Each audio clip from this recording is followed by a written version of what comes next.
Pemirsa, Gubernur DKI Jakarta Basuki Cahayapurnama mengaku sudah mendapat jaminan dari Ketua Umum PDI Perjuangan Megawati Soekarnoputri untuk mendukungnya di Pilkada DKI 2017 mendatang. Partai lain yang mengindikasikan mendukungnya adalah Partai Golkar.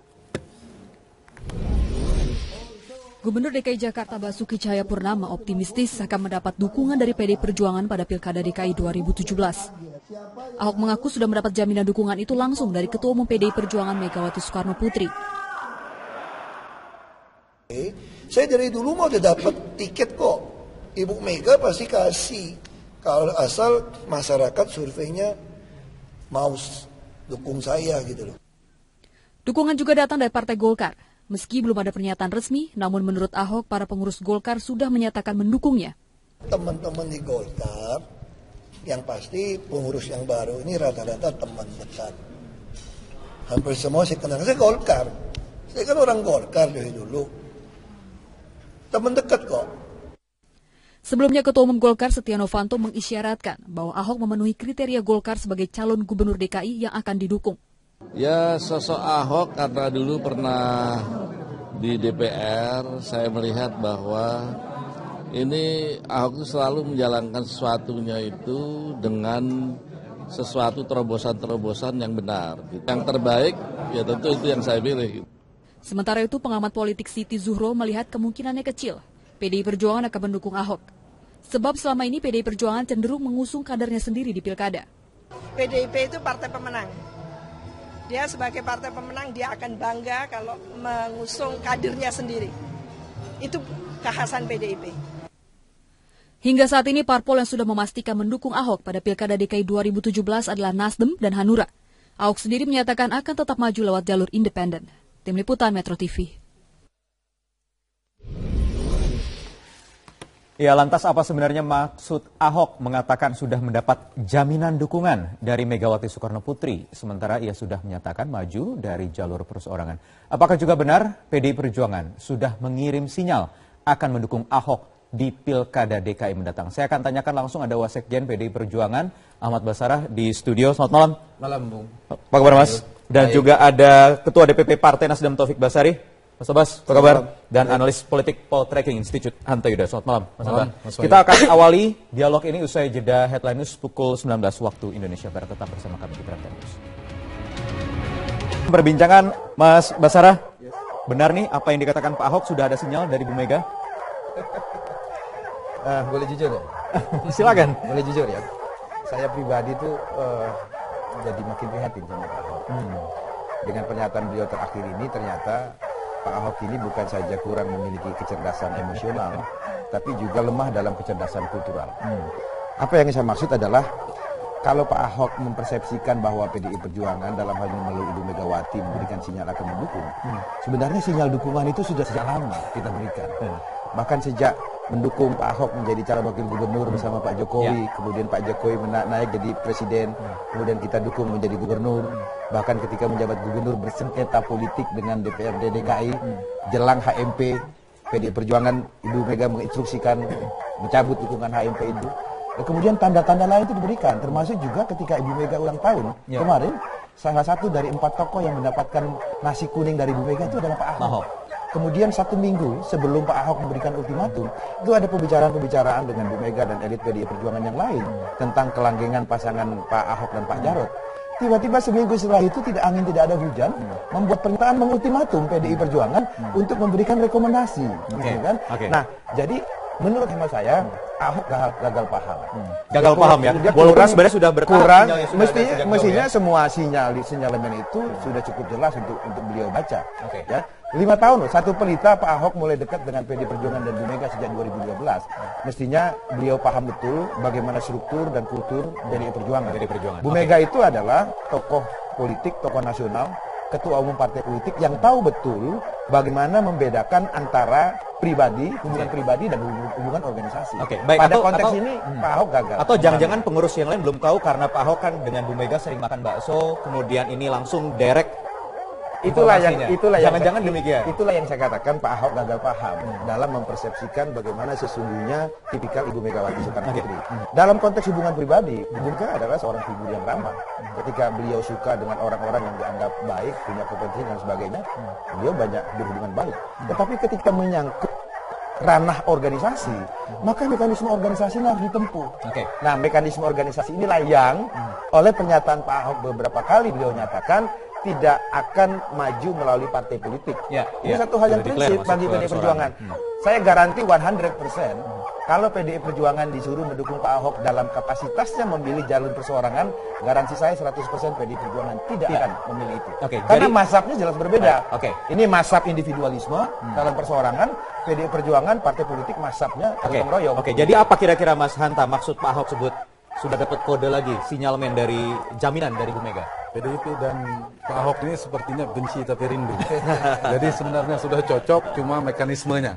Sebenarnya substansial soal teknisnya belum sepakat. Kalau saya membacanya begini, PDI Perjuangan ada dua kemungkinan ya sebelum ke Pak Ahoknya.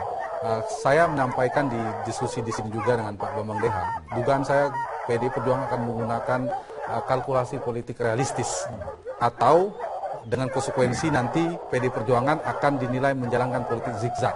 Dia kadang mendekat, kadang menjauh, kadang maju, kadang mundur. Ujungnya seperti apa kan belum tahu. Kenapa saya bilang kalkulasinya akan realistis? Pasti PDI Perjuangan tidak sembarangan dalam menentukan calon gubernur. Satu, pertimbangan siapa calon yang paling potensial, paling kuat, elektabilitas. Karena itu instrumen survei, dan sekarang sudah masuk radar survei kabarnya, itu akan menjadi pertimbangan.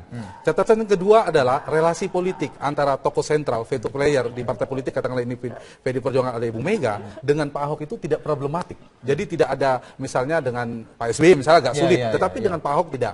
Yang ketiga ada irisan antara konstituen PDI Perjuangan dengan basis pendukung Ahok. Jadi ada kemungkinan. Tetapi risikonya itu tadi.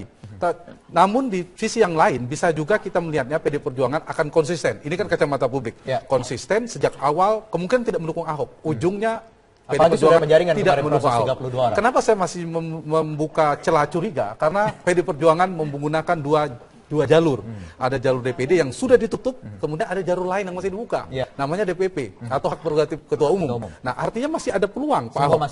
Kecuali tadi sudah ditutup semuanya, berarti jadi artinya ini keduanya saling memanfaatkan peluang yang masih terbuka. Soal tadi kalau saya tangkap dari Mas Ahmad Basara tadi, ini apakah Ahok mau datang ke PDI Perjuangan mendaftarkan, lalu sebenarnya hanya problem itu, atau sebaliknya ini soal gengsi politik sepertinya. Kemudian Pak Ahoknya sebaliknya, kalau gitu PDI Perjuangan yang juga mendekat ke Pak Ahoknya. Jadi ini semacam saling mengirim pesan, sinyal, ultimatum secara halus seperti benci tapi rindu. Benci tapi rindu, ya. Nah, sepertinya itu yang sedang sedang berputar dalam relasi ini.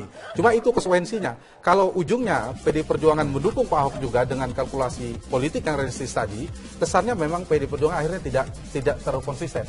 Karena terlalu menukik, tiba-tiba mendukung Ahok juga, anti klimaks di publik. Ujung-ujungnya Ahok juga gitu. Kami menyadari bahwa politik itu dinamis. Kompleksitas permasalahan Ahok dengan PDI Perjuangan sebenarnya ini kan hubungan kausalitas saja. Ada aksi, ada reaksi. Yang beraksi awal itu adalah Pak Ahok. Dengan dinamika hari ini, saya kira kalaulah peluang dinamika itu ada seperti yang Bung Hanta katakan, dan memang secara teoritis sesuai dengan mekanisme kepartaian masih ada lewat jalur DPP partai ataupun hak prerogatif ketua umum. Tetapi setidak-tidaknya menurut hemat saya ada 3 syarat yang menjadi bahan evaluasi kami. Pertama, kami akan melihat bagaimana dinamika hukum kasus reklamasi dan sumber waras. Karena tidak mungkin kita mengeluarkan rekomendasi kepada seorang yang tiba-tiba menjadi tersangka. Kemudian yang kedua, tidak mungkin juga kita mendukung calon termasuk Pak Ahok ini yang tidak mendaftar lewat PDI Perjuangan dan itu mekanisme. Pakai itu mekanisme verifikasi, penyaringan dan kemudian penetapan. Kemudian yang ketiga, tidak mungkin juga menurut hemat kami karena Ahok itu bukan kader PDI Perjuangan, maka calon wakil gubernurnya bukan dari PDI Perjuangan sebagaimana yang sekarang ditunjuk oleh Pak Ahok. 3 variabel ini saya kira menjadi pertimbangan PDI Perjuangan saat ini. Kecuali akhirnya nanti tidak maju bahwa perseorangan. Dengan asumsi bahwa politik dinamis seperti yang Pak Mas Hanta katakan. Tentu dinamis dan ini juga harus diantisipasi karena sudah ada Partai Nasdem sudah siap mendukung bersama Hanura Ahok melalui jalur perseorangan. Sebenarnya Nasdem tetap berharap tidak sih ada partai lain ikut bergabung mendukung atau mungkin mengusung Ahok? Ya kalau menurut kami semakin banyak partai politik yang mendukung Ahok semakin baik. Ya termasuk juga kalau misalnya PDI Perjuangan mau bergabung dalam gerbong dukungan kepada Ahok tentu juga semakin baik. Karena semakin besar peluang untuk meraih kemenangan. Dan Nasdem sendiri tidak mau memonopoli Ahok. Ya kalau menurut kami semakin banyak partai politik yang mendukung Ahok semakin baik. Ya termasuk juga kalau misalnya PDI Perjuangan mau bergabung di dalam gerbong dukungan kepada Ahok tentu juga semakin baik. Karena semakin besar peluang untuk meraih kemenangan. Dan Nasdem sendiri tidak mau memonopoli Ahok. Monopoli Ahok. Si orang Tangerang pun juga ingin memiliki Ahok. Cuman sayang KTP-nya bukan Monas gitu. Partai Nasdem duluan yang mendukung. Ya itulah. Tapi yang jelas begini. Buat kami kalau PDIP mau bergabung ya untuk mendukung Ahok itu bagus. Kalau tidak pun juga tidak apa-apa. Tapi yang jelas ya kita sekarang jalurnya sudah mulai dijalani oleh Ahok ya menuju calon independen. Itu agak sulit kemudian kalau harus merubah proses itu sehingga menjadi dukungan dari partai politik. Ya, tetapi tidak tertutup kemungkinan ya apabila karena ini kan yang paling banyak kursinya dan bisa mendukung sendiri PDI Perjuangan. Gini, kalau kita jadi harus keluar dari jalur persoalan. Ya, gini, pokoknya menurut kami yang paling penting adalah untuk kepentingan rakyat itu saja. Mana yang terbaik buat rakyat, nah itu yang akan kita ambil. Nah ini yang menurut saya juga harus dipikirkan oleh kita semua, termasuk orang-orang di partai politik. Ya, bagaimana kita ingin mewujudkan Jakarta yang bersih, Jakarta yang maju, Jakarta yang bermartabat dan sebagainya itu. Ya, kita bisa tadi dikatakan ya gotong royong juga bisa ya untuk supaya bagaimana pilkada di 2017 ini menghasilkan pimpinan yang benar-benar kita harapkan. Nah, jadi tidak ada masalah ya. Apalagi juga tadi dikatakan ya politik ini dinamis. Kita masih banyak kemungkinan yang terjadi dalam beberapa waktu ke depan ini. Supaya pilkada cepat selesai kalau analisis publik lainnya menyusul pernyataan Pak Ahok yang kabarnya sudah mendapat jaminan dari Bu Megawati Soekarno Putri. Tetapi kedepannya adalah PDIP juga sudah menyiapkan sejumlah 32 orang 32 pendaftar. Yang saat ini bagaimana kira-kira progresnya termasuk kemungkinan ada Bu Risma. Saya ingin update perkembangannya sesaat lagi usai jeda di Prime Time. Memang perkembangannya karena masih ada nanti Juni, Juli, puasa, Agustus nanti mulai masuk semakin dekat proses pendaftaran, tetapi juga sudah banyak strategi mungkin diluncurkan oleh PDI Perjuangan. Kemarin ada Posko Karisma, apa kabar Mas Basara? Iya, itu ternyata setelah kita telusuri, Posko Karisma itu adalah posko yang didirikan, diinisiatifi oleh para teman-teman relawan Bu Risma yang memang punya ekspektasi agar PDI Perjuangan... Relawan Bu Risma ini PDI Perjuangan juga atau bukan? Bukan, artinya dia di luar struktur PDI Perjuangannya. Itu saya kira sama munculnya seperti relawan Ahok, relawan Pak Jokowi pada saat PPR dan sebagainya. Dan itu dalam alam demokrasi seperti saya ini lumrah-lumrah saja. Gitu. Sehingga oleh karena itu kita mencermati itu sebagai sebuah ekspektasi publik. Walaupun sampai dengan hari ini Bu Risma belum mendaftar sebagai calon, karena saya kira dia istiqomah pada janjinya ya untuk membangun Surabaya, tetapi dia sadar betul sebagai kader partai dia harus tunduk kepada apapun penugasan partai yang akan dilakukan nanti. Tapi di luar itu Bung Wahyu sesuai dengan harapan publik agar partai membenahi diri, membangun kinerja yang akuntabel, transparan dan lain sebagainya. Di dalam proses rekrutmen, penjaringan dan penetapan bakal calon kepala daerah dan wakil kepala daerah DKI Jakarta, kemarin kita sudah memproses 32 orang calon gubernur dan wakil gubernur yang mendaftar lewat PDI Perjuangan.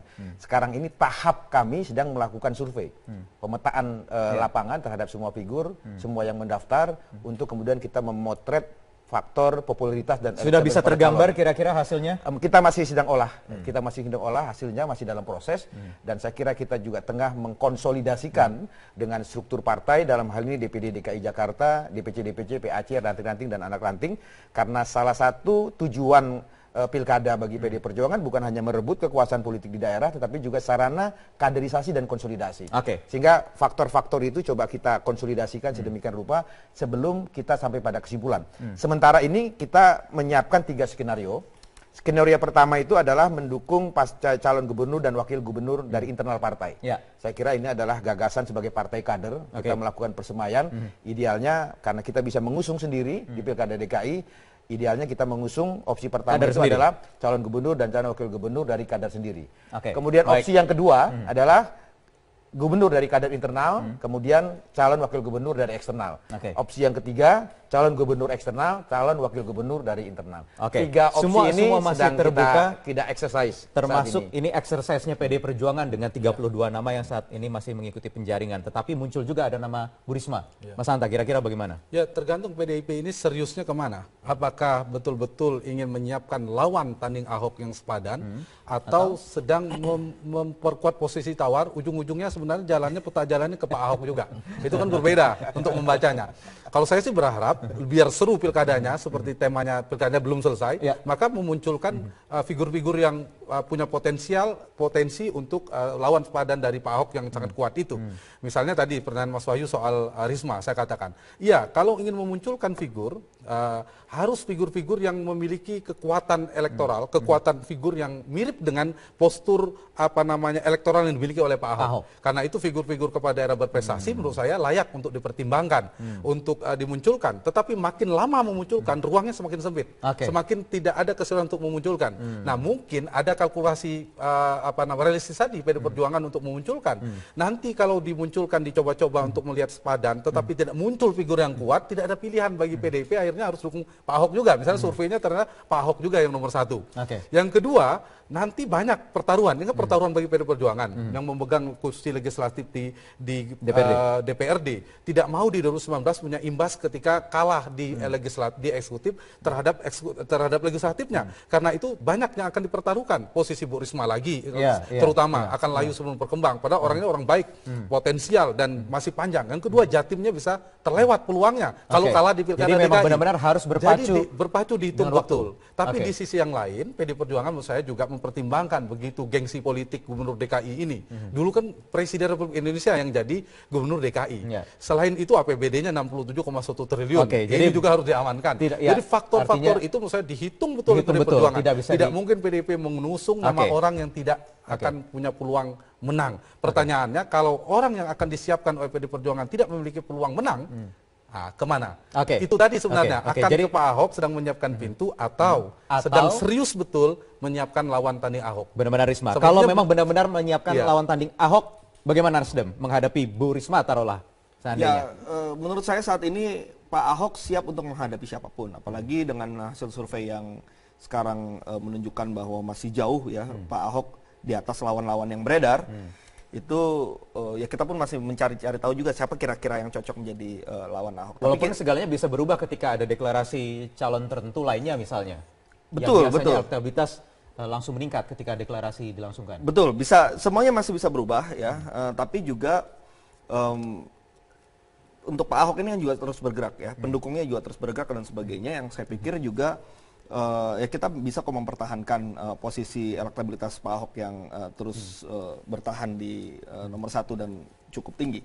Ya, apalagi juga meskipun diserang sana sini, difitnah sana sini, toh juga tidak mengurangi hasil elektabilitas dari survei-survei yang ada. Jadi kami cukup yakin bahwa Pak Ahok cukup mulus jalannya ke depan. Kita pun juga ingin segera tahu siapa yang akan menjadi lawannya Pak Ahok. Jadi paling tidak tetap istiqomah di jalur perseorangan. Ya sejauh ini kalau sudah berjalan, tentu tidak mungkin kita tinggalkan begitu saja. Ini tahapannya menurut saya sudah benar kok. Apa yang dijalani oleh Pak Ahok, dengan teman Ahok, dengan relawannya, dengan Nasdem, dengan Hanura, sudah on the right track. Tapi jalur partai pun sudah cukup. Karena itu sebenarnya Pak Ahok tidak begitu bergantung di PDI Perjuangan. Dengan Hanura 10 kursi, Nasdem 5 ditambah Golkar kabarnya akan mendukung juga 9 kursi. Itu sudah melampaui 21. Hadirnya PDIP sebenarnya variabelnya tidak menjadi penentu lagi. Itu yang harus dihitung oleh PDI. Pernyataan Pak Ahok 2 hari lalu ya bahwa dia masih mempropagandakan pernyataan seolah-olah Ibu Mega memberikan dukungan kepada Pak Ahok untuk maju di dalam Pilgub DKI. Padahal tadi tiket calon perseorangan sesuai dengan jalur istiqomah yang diambil itu ditambah Hanura dan Nasdem dan katanya Golkar, mestinya dia sudah merasa cukup nyaman. Tapi kenapa tidak dibacanya lebih positif? Untuk tidak membuat memfight accompli, tiba-tiba PDI Perjuangan mendukung beri jaminan. Kalau saya melihatnya lebih dari kacamata positif ya, bahwa Pak Ahok juga sayang juga sama PDIP. Gitu. Juga berharap masih rindu. Nah itu dia. Jadi masih berharap berangkulan dan sebagainya. Menurut saya kalau yang harusnya ditangkap oleh PDIP secara positif juga. Keprihatinan saya sama Pak Ahok. Beliau gagal paham untuk memahami culture-nya PDI Perjuangan. Boleh kasih catatan sedikit. Jangan terlalu jauh memberi jarak antara Ahok dan PDI Perjuangan. Jangan sampai anti klimaks. Ternyata ujung-ujungnya kerasnya PDI Perjuangan. Ujungnya dukung Pak Ahok juga. Jadi cukup menukik. Tikungannya terlalu tajam. Kalau misalnya akan ada peluang, menurut saya agak di tengah sedikit. Baik, kita lihat nanti dinamikanya bagaimana. Penantang berubah strategi untuk mempersepsikan. Ini ada permintaan Pak Ahok untuk merubah strategi. Sudah dinamikanya bagaimana? Penantang. Merubah strategi untuk mempersepsikan. Ini ada bagaimana permintaan kadernya Pak Ahok untuk merubah Perjuangan. strategi Itu sudah yang saya kira diperlukan dari oleh Mas PDI Basara. Pak Tapi Ahok. saya pikir semuanya harus fleksibel lah. Terima Baik kasih, Pak Mas Ahok Sobas. fleksibel, Kita akan juga nantikan partai-partai menjalankan dinamikanya bagaimana, ada puasa nanti Lebaran, apakah memang akan berubah? Kita akan tunggu siapa lagi nanti yang akan lebih dulu mengirim sinyal. Terima kasih Mas Basara, Mas Hanta, Mas Sobas, terima kasih. Pemirsa, demikian perbincangan kami yang sekaligus mengakhiri Prime Time News malam hari ini. Saya Wahyu Wibowo pamit undur diri. Terima kasih, sampai jumpa.